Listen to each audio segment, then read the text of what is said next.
Chapter 2. Drawing the Color Line.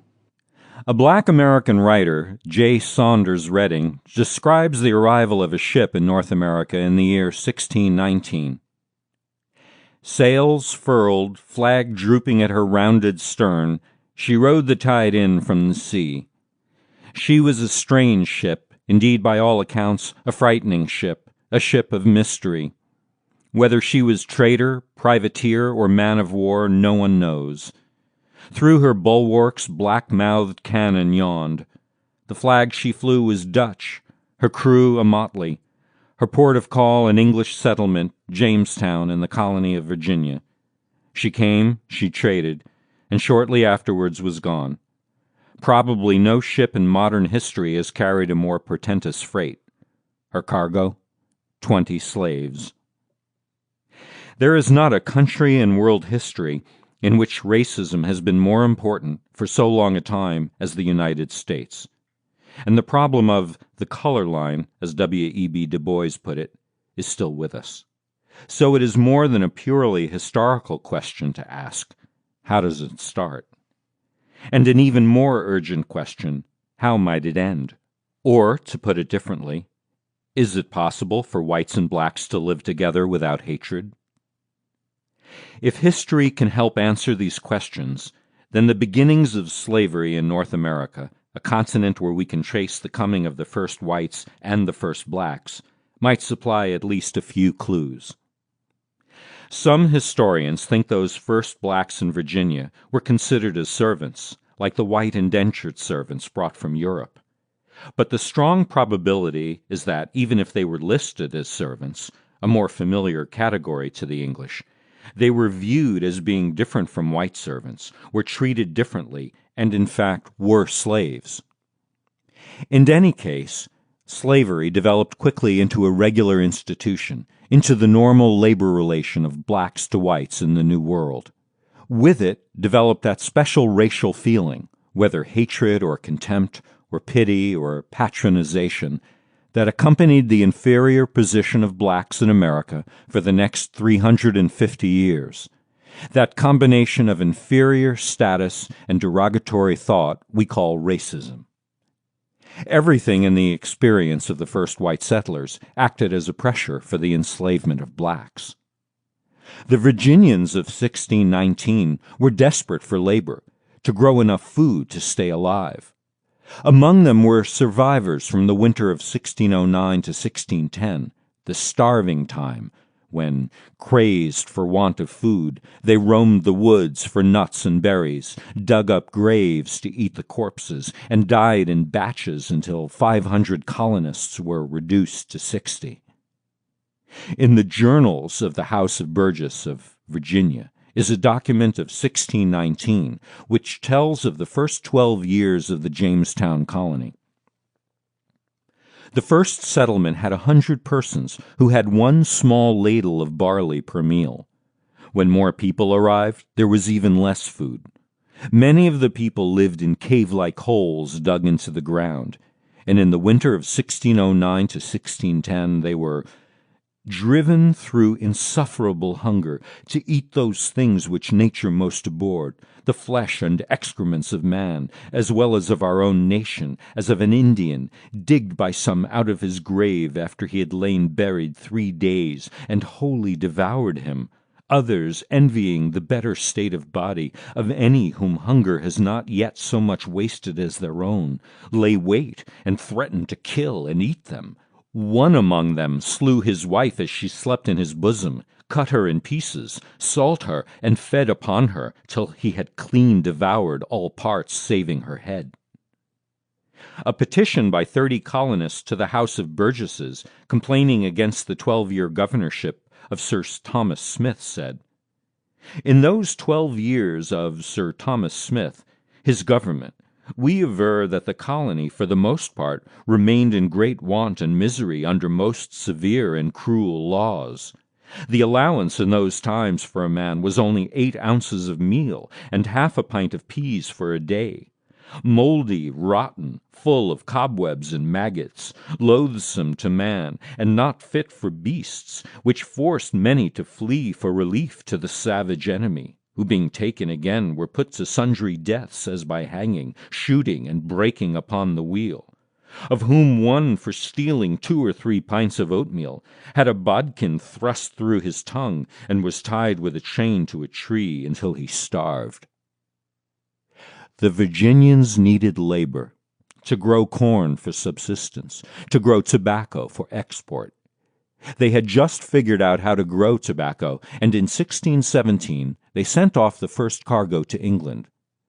Finding that, like all pleasurable drugs tainted with moral disapproval, it brought a high price, the planters, despite their high religious talk, were not going to ask questions about something so profitable. They couldn't force Indians to work for them, as Columbus had done. They were outnumbered, and while with superior firearms they could massacre Indians, they would face massacre in return. They could not capture them and keep them enslaved. The Indians were tough, resourceful, defiant, and at home in these woods, as the transplanted Englishmen were not. White servants had not yet been brought over in sufficient quantity. Besides, they did not come out of slavery, and did not have to do more than contract their labor for a few years to get their passage and to start in the New World. As for the free white settlers, many of them were skilled craftsmen, or even men of leisure back in England, who were so little inclined to work the land that John Smith in those early years had to declare a kind of martial law, organize them into work gangs, and force them into the fields for survival. There may have been a kind of frustrated rage at their own ineptitude, at the Indian superiority at taking care of themselves, that made the Virginians especially ready to become the masters of slaves. Edmund Morgan imagines their mood as he writes in his book, American Slavery, American Freedom. If you were a colonist, you knew that your technology was superior to the Indians. You knew that you were civilized and they were savages. But your superior technology had proved insufficient to extract anything. The Indians, keeping to themselves, laughed at your superior methods and lived from the land more abundantly and with less labor than you did. And when your own people started deserting in order to live with them, it was too much. So you killed the Indians, tortured them, burned their villages, burned their cornfields. It proved your superiority in spite of your failures. And you gave similar treatment to any of your own people who succumbed to their savage ways of life. But you still did not grow much corn. Black slaves were the answer. And it was natural to consider imported blacks as slaves, even if the institution of slavery would not be regularized and legalized for several decades. Because by 1619, 1 million blacks had already been brought from Africa to South America and the Caribbean, to the Portuguese and Spanish colonies, to work as slaves. 50 years before Columbus, the Portuguese took 10 African blacks to Lisbon. This was the start of a regular trade in slaves. African blacks had been stamped as slave labor for 100 years. So it would have been strange if those 20 blacks, forcibly transported to Jamestown and sold as objects to settlers anxious for a steadfast source of labor, were considered as anything but slaves. Their helplessness made enslavement easier. The Indians were on their own land. The whites were in their own European culture. The blacks had been torn from their land and culture, forced into a situation where the heritage of language, dress, custom, family relations was bit by bit obliterated, except for the remnants that blacks could hold on to by sheer extraordinary persistence. Was their culture inferior, and so subject to easy destruction? Inferior in military capability, yes. Vulnerable to whites with guns and ships. But in no other way, except that cultures that are different are often taken as inferior, especially when such a judgment is practical and profitable. Even militarily, while the Westerners could secure forts on the African coast, they were unable to subdue the interior and had to come to terms with its chiefs. The African civilization was as advanced in its own way as that of Europe. In certain ways it was more admirable, but it also included cruelties, hierarchical privilege, and the readiness to sacrifice human lives for religion or profit. It was a civilization of 100 million people, using iron implements and skilled in farming. It had large urban centers and remarkable achievements in weaving, ceramics, sculpture. European travelers in the 16th century were impressed with the African kingdoms of Timbuktu and Mali, already stable and organized at a time when European states were just beginning to develop into the modern nation. In 1563, Ramusio, secretary to the rulers in Venice, wrote to the Italian merchants, "Let them go and do business with the king of Timbuktu and Mali, and there is no doubt that they will be well received there with their ships and their goods, and treated well and granted the favors that they ask." A Dutch report around 1602 on the West African kingdom of Benin said, "The town seemeth to be very great when you enter it. You go into a great broad street, not paved, which seemeth to be 7 or 8 times broader than the Warmo Street in Amsterdam. The houses in this town stand in good order, one close and even with the other, as the houses in Holland stand." The inhabitants of the Guinea coast were described by one traveler around 1680 as very civil and good-natured people, easy to be dealt with, condescending to what Europeans require of them in a civil way, and very ready to return double the presents we make them. Africa had a kind of feudalism, like Europe, based on agriculture and with hierarchies of lords and vassals. But African feudalism did not come, as did Europe's, out of the slave societies of Greece and Rome, which had destroyed ancient tribal life.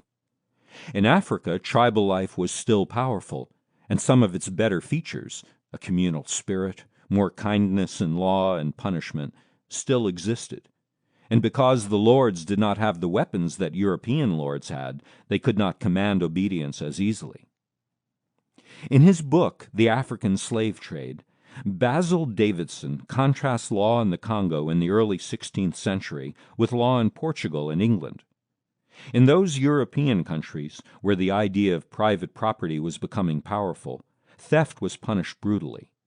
In England, even as late as 1740, a child could be hanged for stealing a rag of cotton. But in the Congo, communal life persisted. The idea of private property was a strange one, and thefts were punished with fines or various degrees of servitude. A Congolese leader told of the Portuguese legal codes asked a Portuguese once, teasingly, "What is the penalty in Portugal for anyone who puts his feet on the ground?" Slavery existed in the African states, and it was sometimes used by Europeans to justify their own slave trade. But, as Davidson points out, the slaves of Africa were more like the serfs of Europe. In other words, like most of the population of Europe. It was a harsh servitude, but they had rights which slaves brought to America did not have, and they were altogether different from the human cattle of the slave ships and the American plantations. In the Ashanti Kingdom of West Africa, one observer noted that a slave might marry, own property, himself own a slave, swear an oath, be a competent witness, and ultimately become heir to his master. An Ashanti slave, 9 cases out of 10, possibly became an adopted member of the family, and in time his descendants so merged and intermarried with the owner's kinsmen that only a few would know their origin. One slave trader, John Newton, who later became an anti-slavery leader, wrote about the people of what is now Sierra Leone. The state of slavery among these wild barbarous people, as we esteem them, is much milder than in our colonies. For as, on the one hand, they have no land in high cultivation, like our West India plantations, and therefore no call for that excessive, unintermitted labor which exhausts our slaves, so, on the other hand, no man is permitted to draw blood even from a slave. African slavery is hardly to be praised, but it was far different from plantation or mining slavery in the Americas, which was lifelong, morally crippling, destructive of family ties, without hope of any future. African slavery lacked two elements that made American slavery the most cruel form of slavery in history: the frenzy for limitless profit that comes with capitalistic agriculture, the reduction of the slave to less than human status by the use of racial hatred, with that relentless clarity based on color, where white was master, black was slave. In fact, it was because they came from a settled culture, of tribal customs and family ties, of communal life and traditional ritual, that American blacks found themselves especially helpless when removed from this.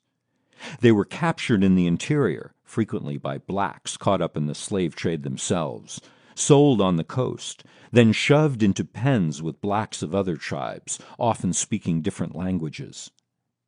The conditions of capture and sale were crushing affirmations to the black African of his helplessness in the face of superior force. The marches to the coast, sometimes for 1,000 miles, with people shackled around the neck under whip and gun, were death marches in which 2 of every 5 blacks died. On the coast they were kept in cages until they were picked and sold. One John Barboat, at the end of the 17th century, described these cages on the Gold Coast. As the slaves come down to Fida from the inland country, they are put into a booth or prison near the beach, and when the Europeans are to receive them, they are brought out onto a large plain, where the ship's surgeons examine every part of every one of them, to the smallest member, men and women being stark naked. Such as are allowed good and sound are set on one side, marked on the breast with a red-hot iron, imprinting the mark of the French, English, or Dutch companies. The branded slaves after this are returned to their former booths, where they await shipment, sometimes 10 to 15 days. Then they were packed aboard the slave ships, in spaces not much bigger than coffins, chained together in the dark, wet slime of the ship's bottom, choking in the stench of their own excrement. Documents of the time describe the conditions. The height, sometimes between decks, was only 18 inches, so that the unfortunate human beings could not turn around, or even on their sides, the elevation being less than the breadth of their shoulders, and here they are usually chained to the decks by the neck and legs. In such a place the sense of misery and suffocation is so great that the Negroes are driven to frenzy. On one occasion, hearing a great noise from below decks where the blacks were chained together, the sailors opened the hatches and found the slaves in different stages of suffocation, many dead, some having killed others in desperate attempts to breathe. Slaves often jumped overboard to drown rather than continue their suffering. To one observer, a slave deck was so covered with blood and mucus that it resembled a slaughterhouse. Under these conditions, perhaps 1 of every 3 blacks transported overseas died. But the huge profits, often double the investment on one trip, made it worthwhile for the slave trader, and so the blacks were packed into the holds like fish. First the Dutch, then the English dominated the slave trade.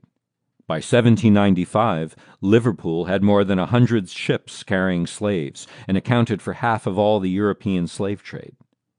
Some Americans in New England entered the business, and in 1637 the first American slave ship, the Desire, sailed from Marblehead. Its holds were partitioned into racks, 2 feet by 6 feet, with leg irons and bars. By 1800, 10 to 15 million blacks had been transported as slaves to the Americas, representing perhaps 1/3 of those originally seized in Africa. It is roughly estimated that Africa lost 50 million human beings to death and slavery in those centuries we call the beginnings of modern Western civilization, at the hands of slave traders and plantation owners in Western Europe and America, the countries deemed the most advanced in the world. In the year 1610, a Catholic priest in the Americas named Father Sandoval wrote back to the church functionary in Europe to ask if the capture, transport, and enslavement of African blacks was legal by church doctrine. A letter dated March 12, 1610, from Brother Louis Brandion to Father Sandoval gives the answer. Your Reverence writes me that you would like to know whether the Negroes who are sent to your parts have been legally captured. To this I reply that I think your Reverence should have no scruples on this point, because this is a matter which has been questioned by the Board of Conscience in Lisbon, and all its members are learned and conscientious men. Nor did the bishops, who are in Sao Tome, Cape Verde, and here in Loando, all learned and virtuous men, find fault with it. We have been here ourselves for 40 years, and there have been among us very learned fathers. Never did they consider the trade as illicit. Therefore, we and the fathers of Brazil buy these slaves for our service without any scruple. With all of this, the desperation of the Jamestown settlers for labor, the impossibility of using Indians and the difficulty of using whites, the availability of blacks offered in greater and greater numbers by profit-seeking dealers in human flesh, and with such blacks possible to control because they had just gone through an ordeal which, if it did not kill them, must have left them in a state of psychic and physical helplessness, is it any wonder that such blacks were ripe for enslavement? And under these conditions, even if some blacks might have been considered servants, would blacks be treated the same way as white servants? The evidence from the court records of colonial Virginia shows that in 1630, a white man named Hugh Davis was ordered to be soundly whipped for abusing himself by defiling his body in lying with a Negro. 10 years later, 6 servants and a Negro of Mr. Reynolds started to run away. While the whites received lighter sentences, Emmanuel the Negro to receive 30 stripes and to be burnt in the cheek with the letter R, and to work in shackle 1 year or more as his master shall see cause. Although slavery was not yet regularized or legalized in those first years, the lists of servants show blacks listed separately. A law passed in 1639 decreed that all persons except Negroes were to get arms and ammunition, probably to fight off Indians. When in 1640 3 servants tried to run away, the 2 whites were punished with a lengthening of their service. But as the court put it, the third, being a Negro named John Punch, shall serve his master or his assigns for the time of his natural life. Also in 1640, we have the case of a Negro woman servant who begot a child by Robert Swett, a white man. The court ruled that the said Negro woman shall be whipped at the whipping post, and the said Swett shall tomorrow in the forenoon do public penance for his offense at James City Church. This unequal treatment, this developing combination of contempt and oppression, feeling and action, which we call racism, was this the result of a natural antipathy of white against black? The question is important, not just as a matter of historical accuracy, but because any emphasis on natural racism lightens the responsibility of the social system. If racism can't be shown to be natural, then it is the result of certain conditions, and we are impelled to eliminate those conditions.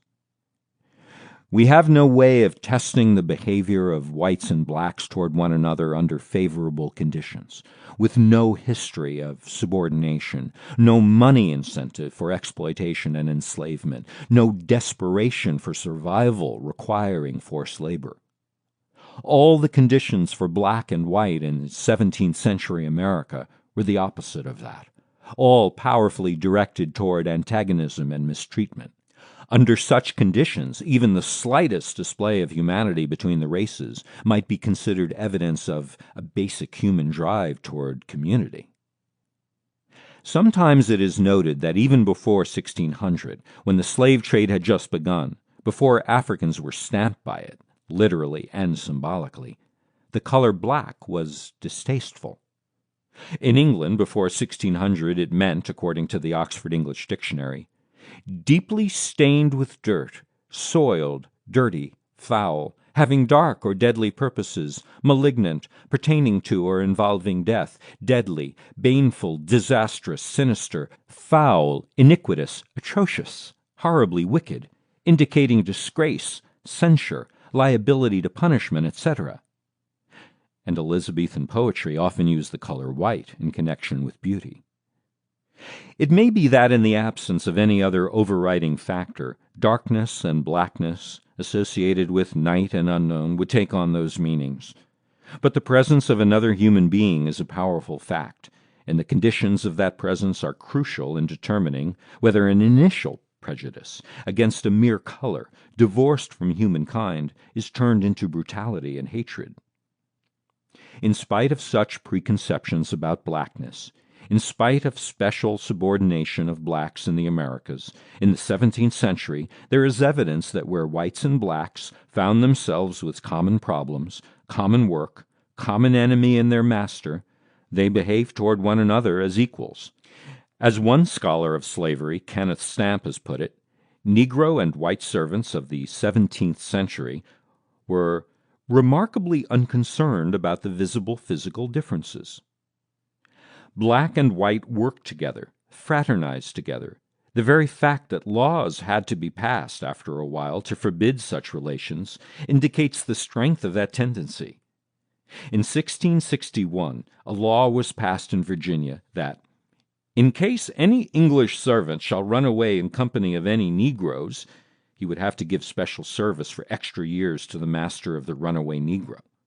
In 1691, Virginia provided for the banishment of any white man or woman being free who shall intermarry with a Negro, mulatto, or Indian man or woman, bond or free. There is an enormous difference between a feeling of racial strangeness, perhaps fear, and the mass enslavement of millions of black people that took place in the Americas. The transition from one to the other cannot be explained easily by natural tendencies. It is not hard to understand as the outcome of historical conditions. Slavery grew as the plantation system grew. The reason is easily traceable to something other than natural racial repugnance. The number of arriving whites, whether free or indentured servants under 4 to 7 years' contract, was not enough to meet the need of the plantations.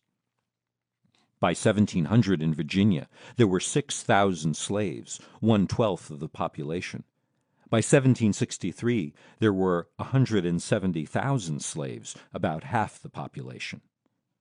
Blacks were easier to enslave than whites or Indians, but they were still not easy to enslave.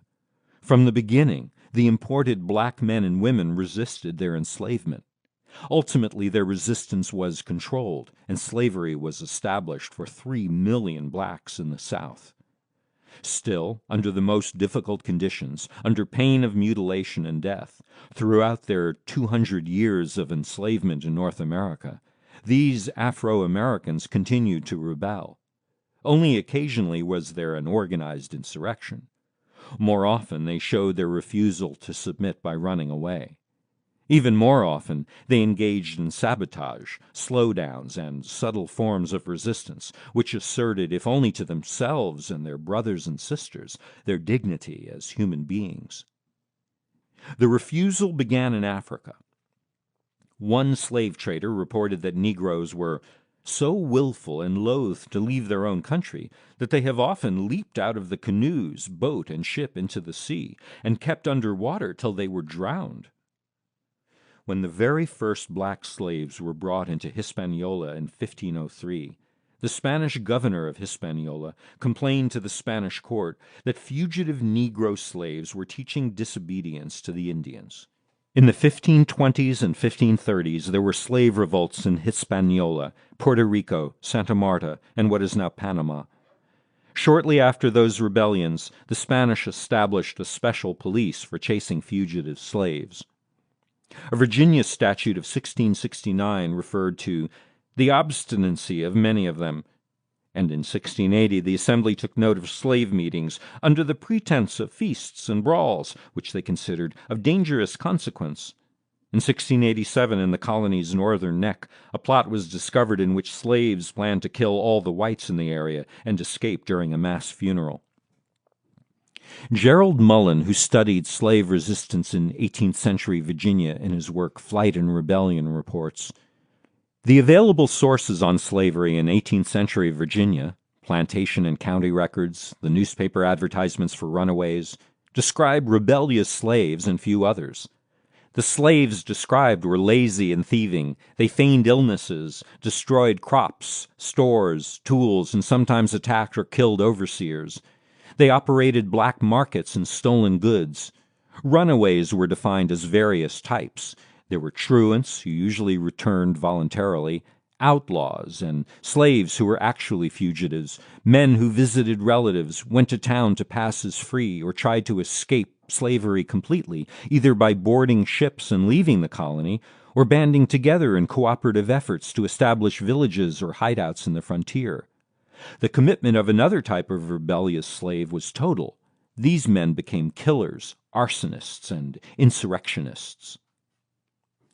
Slaves recently from Africa, still holding on to the heritage of their communal society, would run away in groups and try to establish villages of runaways out in the wilderness on the frontier. Slaves born in America, on the other hand, were more likely to run off alone, and with the skills they had learned on the plantation, try to pass as freemen.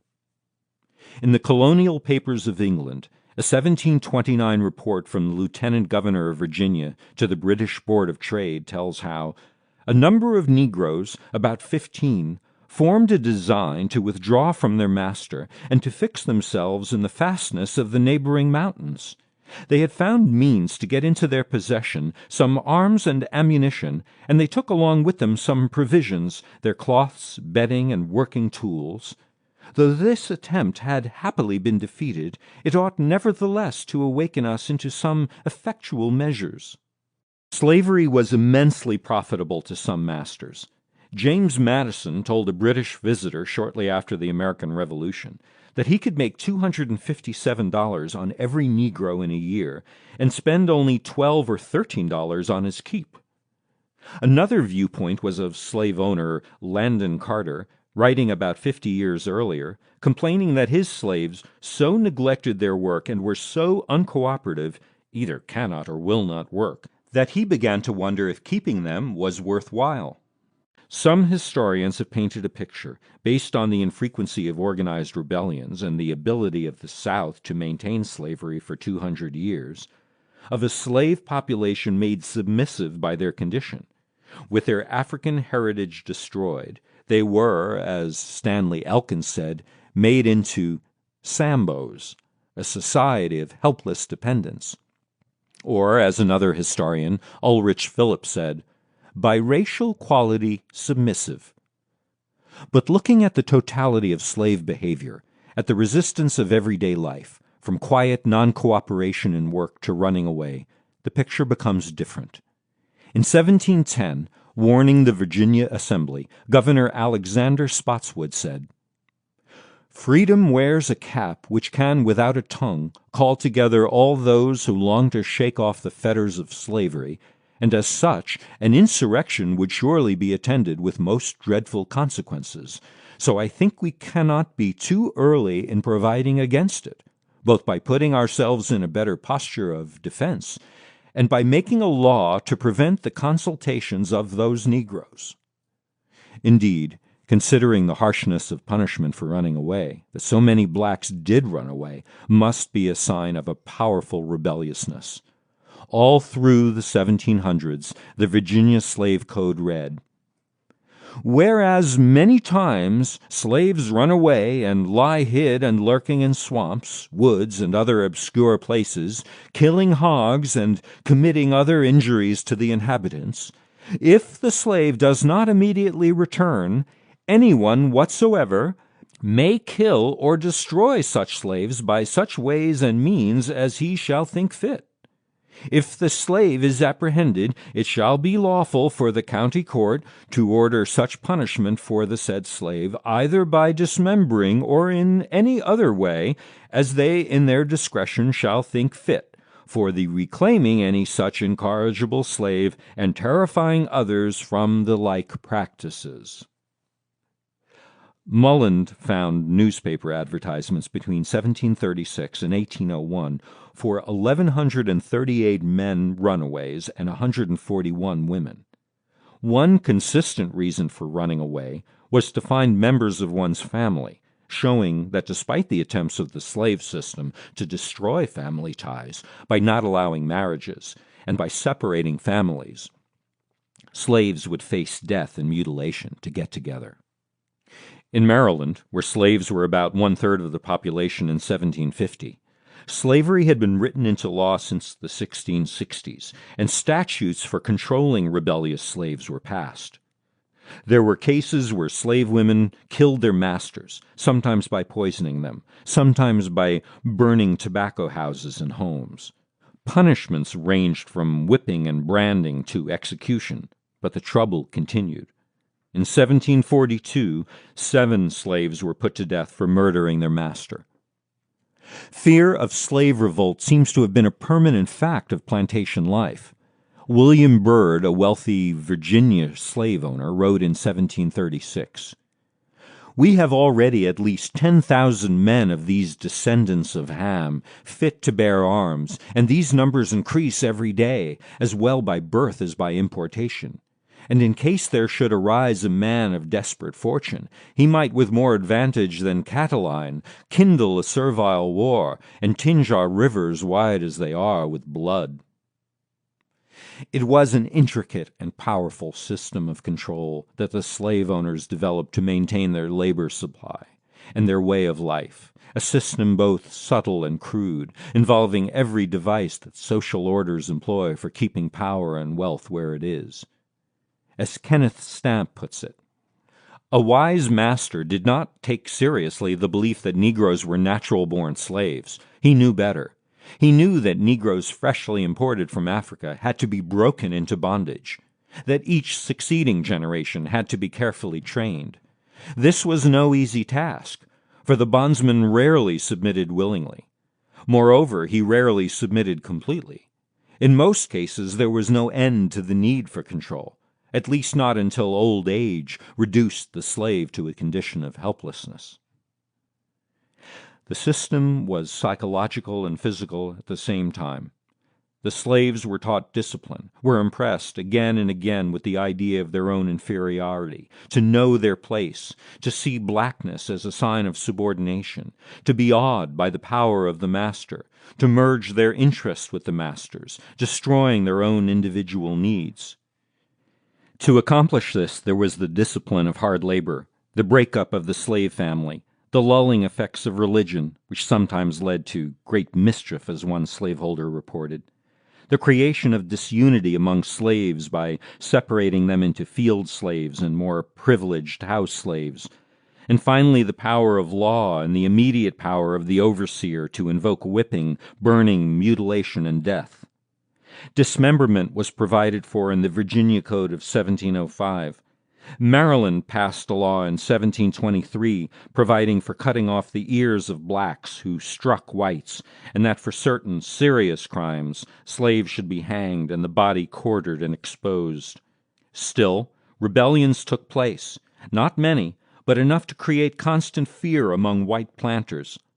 The first large-scale revolt in the North American colonies took place in New York in 1712. In New York, slaves were 10% of the population, the highest proportion in the northern states, where economic conditions usually did not require large numbers of field slaves. About 25 blacks and 2 Indians set fire to a building, then killed 9 whites who came on the scene.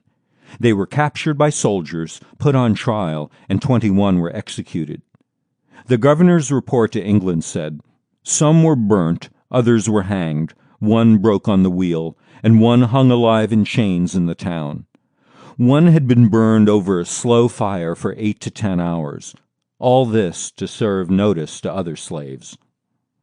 A letter to London from South Carolina in 1720 reports, "I am now to acquaint you that very lately we have had a very wicked and barbarous plot of the design of the Negroes rising, with a design to destroy all the white people in the country, and then to take Charlestown in full body. But it pleased God it was discovered, and many of them taken prisoners, and some burnt, and some hanged, and some banished." Around this time there were a number of fires in Boston and New Haven, suspected to be the work of Negro slaves.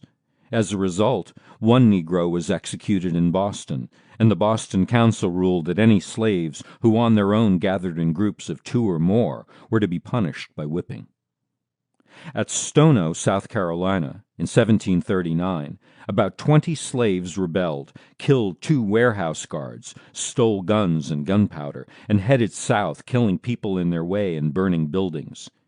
They were joined by others until there were perhaps 80 slaves in all, and according to one account of the time, they called out liberty, marched on with colors displayed and 2 drums beating.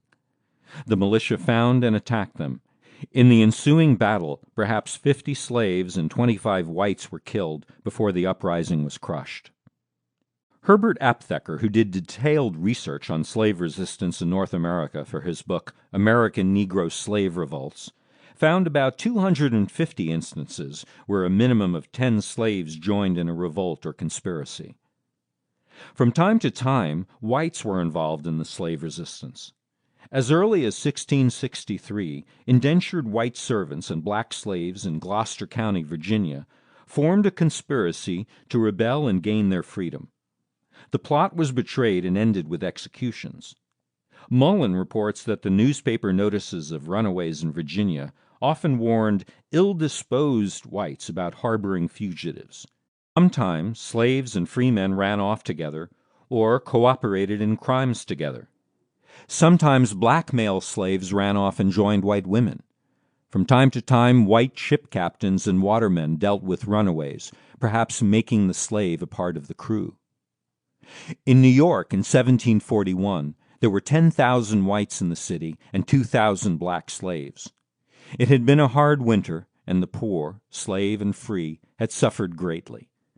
When mysterious fires broke out, blacks and whites were accused of conspiring together. Mass hysteria developed against the accused. After a trial full of lurid accusations by informers and forced confessions, 2 white men and 2 white women were executed, 18 slaves were hanged, and 13 slaves were burned alive. Only one fear was greater than the fear of black rebellion in the new American colonies. That was the fear that discontented whites would join black slaves to overthrow the existing order. In the early years of slavery, especially before racism as a way of thinking was firmly ingrained, while white indentured servants were often treated as badly as black slaves, there was a possibility of cooperation. As Edmund Morgan sees it, there are hints that the 2 despised groups initially saw each other as sharing the same predicament. It was common, for example, for servants and slaves to run away together, steal hogs together, get drunk together. It was not uncommon for them to make love together. In Bacon's rebellion, one of the last groups to surrender was a mixed band of 80 Negroes and 20 English servants. As Morgan says, masters, initially at least, perceived slaves in much the same way they had always perceived servants: shiftless, irresponsible, unfaithful, ungrateful, dishonest. And if freemen with disappointed hopes should make common cause with slaves of desperate hope, the results might be worse than anything Bacon had done. And so measures were taken. About the same time that slave codes involving discipline and punishment were passed by the Virginia Assembly. Virginia's ruling class, having proclaimed that all white men were superior to black, went on to offer their social, but white, inferiors a number of benefits previously denied them. In 1705, a law was passed requiring masters to provide white servants whose indenture time was up with 10 bushels of corn, 30 shillings, and a gun, while women servants were to get 15 bushels of corn and 40 shillings. Also, the newly freed servants were to get 50 acres of land. Morgan concludes, once the small planter felt less exploited by taxation and began to prosper a little, he became less turbulent, less dangerous, more respectable. He could begin to see his big neighbor not as an extortionist, but as a powerful protector of their common interests. We see now a complex web of historical threads to ensnare blacks for slavery in America.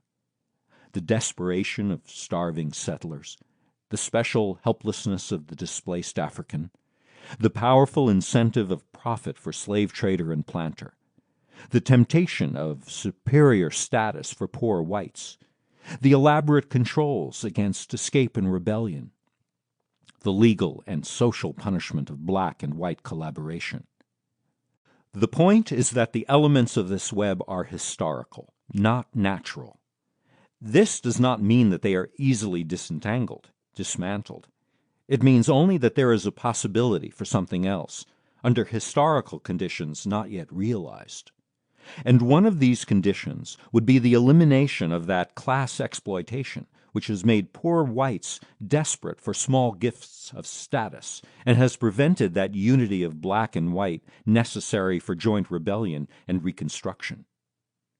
Around 1700, the Virginia House of Burgesses declared, "The Christian servants in this country, for the most part, consists of the worser sort of the people of Europe. And since such numbers of Irish and other nations have been brought in, of which a great many have been soldiers in the late wars, that, according to our present circumstances, we can hardly govern them, and if they were fitted with arms and had the opportunity of meeting together by musters, we have just reason to fear as they may rise upon us." It was a kind of class consciousness, a class fear. There were things happening in early Virginia and in the other colonies to warrant it.